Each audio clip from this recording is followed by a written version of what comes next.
Eu não consigo, meu filho simplesmente não me obedece. Não adianta, ele não obedece nenhum dos meus comandos, eu não sei mais o que fazer. Eu tenho certeza que você já falou essas palavras ou já ouviu essas palavras de outros pais e outras mães. Eu mesmo já ouvi inúmeras vezes ao longo desses anos e eu queria muito hoje conversar com vocês sobre uma coisa que é se tornar uma autoridade através do vínculo com os nossos filhos. Se tornar uma autoridade, portanto, eficiente.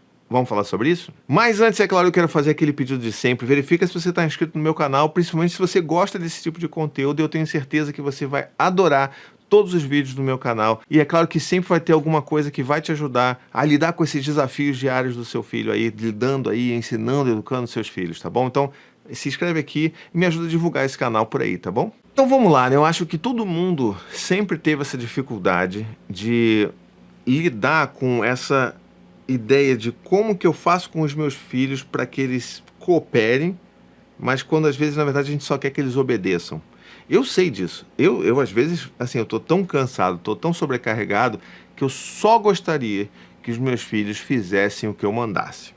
Que eles só me obedecessem. A vida ia ser muito mais simples. Mas não é exatamente assim que a cabeça dos nossos filhos funcionam, né? A gente sabe muito bem disso. Quando a gente tenta dar uma ordem, principalmente uma ordem mais ríspida, a gente está convidando a uma resistência. Isso é automático. A gente sabe disso. Você sabe disso. Mas às vezes a gente se perde, a gente está cansado, a gente está sem ferramenta, está sem recurso e a gente não consegue não esperar e exigir dos nossos filhos uma obediência que seja, sabe, sem nenhum questionamento. Simplesmente me obedeça para aquilo que eu estou mandando. Mas não é assim que a vida funciona. E eu sei que é difícil, tá? Eu tenho 4 filhos. Eu gostaria muito que eles me obedecessem assim, ó. Eu falo, eles fazem.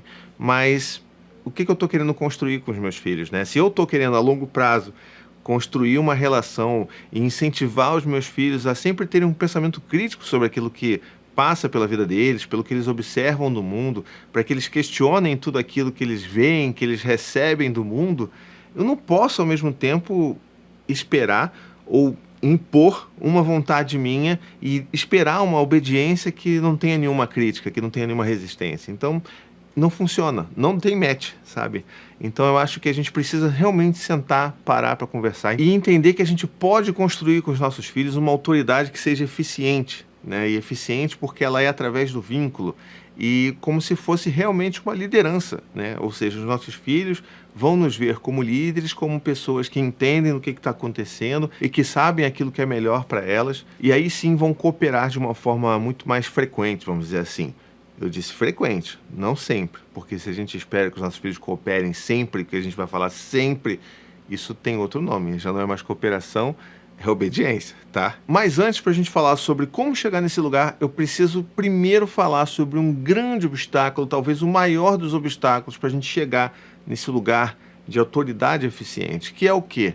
A punição.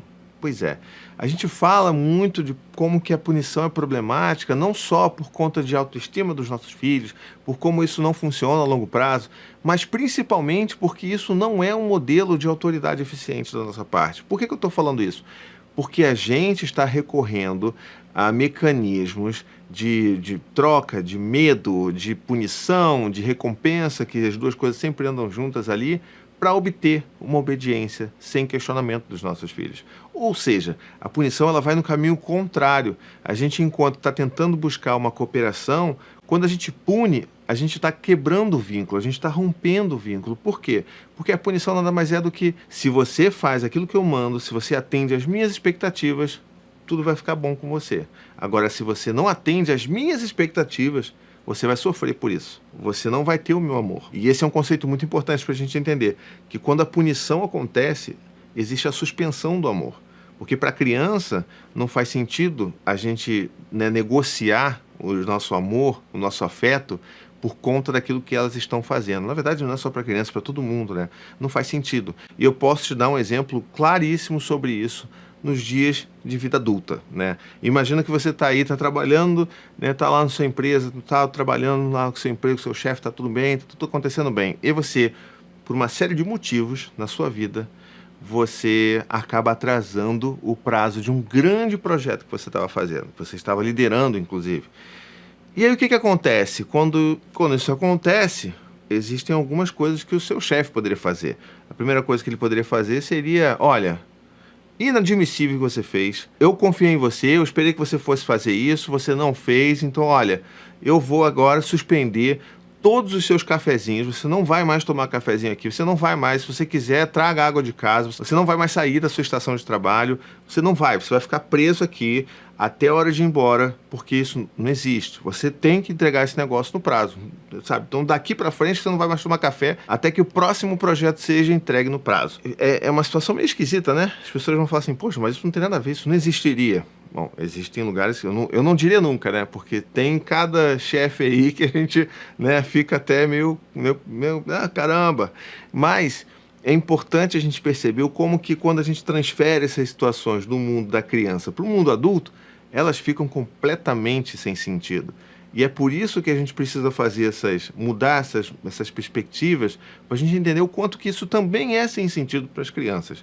Ou seja, o cara perdeu o prazo e ele está sendo punido por algo que ele fez, mas não porque tinha feito aquilo intencionalmente, né? Ele teve vários problemas. E quais que seriam outras abordagens, por exemplo, que poderiam ajudar essa pessoa, né? Você que está aí trabalhando e que já está se sentindo mal. Porque assim, ninguém perde um prazo de um grande projeto que você está liderando sem se sentir mal. Você já está se sentindo mal o suficiente, né? Só ali a formiguinha que não fez nada certo naquele dia. Então assim, a gente precisa lembrar que a criança também está se sentindo provavelmente muito culpada, muito envergonhada quando ela tem consciência de que aquilo também é errado, tá? Então, nesse caso aqui, o chefe ele poderia falar assim, olha, eu tô vendo que você se dedicou durante meses com esse projeto e de repente teve alguma coisa que aconteceu que você não conseguiu atender, você começou a faltar algumas reuniões de acompanhamento desse projeto e no fim das contas você atrasou, sabe? Isso teve um impacto tremendo na nossa empresa aqui, não foi legal. Eu preciso entender como é que eu posso te ajudar para a gente resolver isso, para que a gente consiga, né, reduzir esse atraso e que os próximos projetos eles não sejam, né, não tenham tantos atrasos assim, ou que sejam entregues no prazo. Como é que a gente pode fazer isso? Vamos pensar num plano aqui junto para a gente tentar resolver ou reduzir ali o máximo que a gente consegue desses problemas que podem acontecer com relação aos prazos. E aí, se você é a pessoa que tem esse chefe, você vai se sentir muito melhor, sabe? Poxa, é verdade, não, olha, porque aconteceu que, sabe, eu tive um familiar que ficou internado e isso me abalou muito, tive vários problemas na minha vida pessoal e eu sei que isso não deveria interferir, mas eu sou uma pessoa só, né? Então, assim, vai interferir. Eu acho que a gente pode construir sim, talvez se a gente fizer conversas de 5 minutos, de 10 minutos todo dia, para a gente acompanhar e ver como é que está indo a coisa, para quando a coisa começar a sair dos trilhos, a gente ter tempo de remanejar, né, o projeto e tal, não sei o quê. Então, assim, dá para a gente a oportunidade de trabalhar junto, de cooperar. E a gente se sente importante nisso, a gente não se sente só culpado e humilhado por aquela situação. E é a mesma coisa que deveria acontecer com os nossos filhos, minha gente. Assim, essa autoridade que vem do vínculo, que vem de uma liderança eficiente, ela vem justamente desse lugar em que nós, pais, podemos conversar com os nossos filhos sobre aquilo que eles fizeram de errado. E eu tenho, inclusive, um exemplo de hoje, do dia que eu estou gravando aqui esse conteúdo, que foi o seguinte: o Gael, que é um dos meus filhos do meio, eu tinha pedido para ele agora no final do dia dar uma olhada na Cora, né, que é a nossa caçula, que tem 1 ano. Eu falei, filho, dá uma olhada aí para eu levar as compras para dentro de casa, enquanto a mamãe janta ali a janta e tudo mais. Então, né, vamos se ajudar. Mas olha, filho, tá de noite, tá? Tá chegando na hora de todo mundo dormir, então não agita a sua irmã. Faz brincadeirazinha de leve, brinca aqui com um bloquinho, enfim, essas coisas, tá? Então não sabe, não faz muita coisa, né? Não alopra, tá? A palavra certa foi essa, não alopra, tá, filho? Ele, não, tá bom, pai, não sei o quê. Eu tô lá carregando as coisas, sei o quê, arrumando as compras, né? A Anne, ela tava lá preparando a janta e tal. E eu começo a ouvir uns gritos, uns berros da Maia, da Cora, todo mundo gritando, correndo, barulho de gente pulando, fazendo barulho. Eu falei, gente, não é possível. Acho que eles esqueceram o que eu falei. E aí, obviamente, eu fui na sala e falei, pô, Gael, caramba, olha aí, eu pedi pra você, lembra que eu pedi pra você cuidar da sua irmã, pra você não agitar a sua irmã, e ele tava dando cambalhota no sofá quando eu cheguei. É claro que nessas horas dá vontade da gente punir os nossos filhos, porque punir faz a gente se sentir bem, faz a gente ter essa pretensa ideia de que nós temos algum controle sobre os nossos filhos. Faz com que a gente, quando está magoado por algo que os nossos filhos fizeram, faz com que a gente tenha essa sensação de poder nos vingar daquilo que eles causaram em nós, sabe? Então, assim, é normal, é instintivo, a gente dá aquela vontade, assim, que vontade de mandar esse menino pro quarto e só sair de lá no dia seguinte. A gente tem essa vontade, mas isso não é eficiente. Porque, primeiro, não vai ajudar ele a entender o que está acontecendo, qual que é o papel dele nessa situação toda. Segundo, não vai ajudar ele a pensar numa solução para resolver aquele problema. E terceiro, só vai fazer com que eu me afaste dele em termos de vínculo, porque essa construção de estarmos próximos, de confiarmos uns nos outros, isso daí só acontece se a gente está junto, se a gente está se confiando o tempo inteiro, sabe? Então, assim, a gente precisa trabalhar nisso e não causar esses afastamentos, né? Eu não posso suspender o meu afeto pelo meu filho por algo que ele fez de errado, porque, afinal de contas, é natural para uma criança de 7 anos estar brincando com os irmãos, começar também a ficar mais animada e querer dar cambalhota e agitar a própria irmã. Então, assim, é normal. Então, nessas horas a gente precisa respirar, e foi o que aconteceu comigo. Eu falei, Gael, a gente não precisa fingir que a gente é um monge, tá? Super, não, falar de forma robótica aqui, não. Eu tava irritado, tava indignado com aquilo. Então, eu pude, Gael, poxa, caramba, eu não pedi pra você olhar, não pedi pra você pegar leve. Você tá aí dando cambalhota, sua irmã tá subindo na janela, sabe? Poxa, eu tô ali arrumando as coisas, cada um precisa fazer a sua parte. Lembra, filho? Eu tô fazendo a minha parte ali com as compras, a mamãe tá fazendo a janta, para tudo dar certo agora de noite. Eu preciso muito da sua ajuda. Como é que você acha que você pode fazer, então? Aí ele, não, pai, tá bom, então, é porque a Cora tava subindo muito na janela e eu tava tentando chamar a atenção dela, fazendo um cambalhota aqui, e eu acho que não deu certo. Então eu vou fechar a janela e ela não vai conseguir mais subir na janela. Eu falei, pô, tá bom, então fecha aí, que eu acho que vai funcionar. Entende? Essa solução de fechar a janela foi inclusive dele, não fui eu que dei. Eu jamais pensaria, então fecha a janela. Porque eu não sabia que a Cora estava querendo toda hora subir na janela. Então quem sabe do problema que está acontecendo ali é quem está no momento ali. E quando eu faço esse tipo de conversa, esse tipo de diálogo, eu estou convidando ele para pensar numa solução comigo. E todas as vezes que eu falar, filho, olha, vai acontecer isso, olha, vai acontecer aquilo, faça isso, me ajuda aqui com isso, ele vai se lembrar que eu era uma pessoa que confiava naquilo que ele estava falando, que estava sempre tentando focar na solução dos problemas e não em punir os culpados, sabe? Então, essa é uma grande diferença para a gente conseguir chegar nesse lugar de sermos autoridades mais eficientes. Agora, é claro, esse vídeo não resolve tudo isso de uma vez só, tá? Essa construção de autoridade que vem através do vínculo, você não vai fazer isso de um dia para o outro. Isso é uma construção de todo dia. De todo dia estar ali conversando com o seu filho, acolhendo o seu filho nos medos, nos choros, nas birras. É poder confiar no seu filho quando ele faz algo de errado, de que a gente pode resolver aquilo em conjunto, em equipe.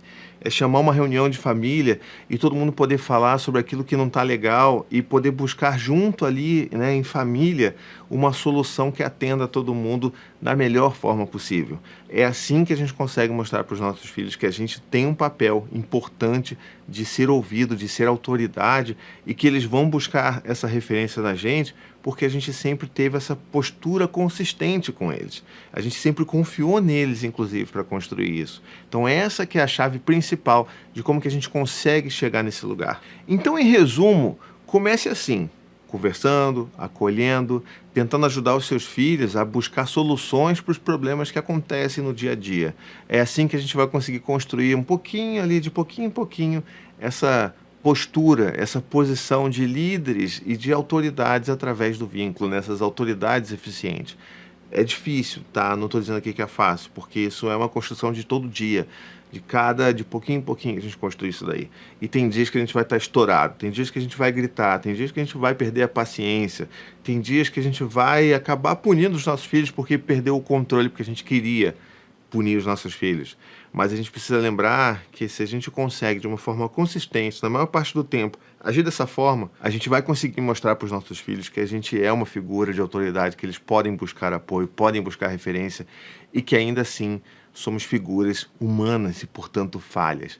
Ou seja, a forma como a gente se põe, se coloca na frente deles, através das falhas, também mostra a eles como que nós podemos ser esse modelo de autoridade. Ou seja, se eu erro, se eu grito com meu filho, eu posso ir lá tentar reparar aquilo ali, eu posso ir lá pedir desculpa, eu posso ir lá falar que eu gritei porque eu estava cansado e não porque o meu grito foi culpa de algum mau comportamento do meu filho.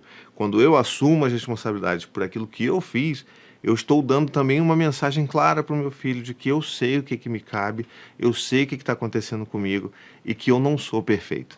Tudo isso, junto, misturado, tropeçando, acertando um pouquinho a cada dia, faz com que a gente consiga construir ao longo do tempo essa relação de autoridade eficiente com os nossos filhos. Se você gostou desse vídeo, eu tenho certeza que você vai gostar desse vídeo que está aparecendo aqui na tela, em algum lugar dessa tela aqui, porque eu falo bastante sobre autoridade também aqui nesse canal, então tenho certeza que se você clicar aqui, você vai gostar do conteúdo. Então vai lá e também não se esquece de se inscrever no meu canal, porque isso faz com que você receba todos os próximos vídeos e me ajude também a crescer a comunidade com que a gente faz aqui, né, que a gente constrói aqui para falar sobre educação sem violência para os nossos filhos, tá bom? Eu vou ficando por aqui então, um beijo, até a próxima e tchau, tchau.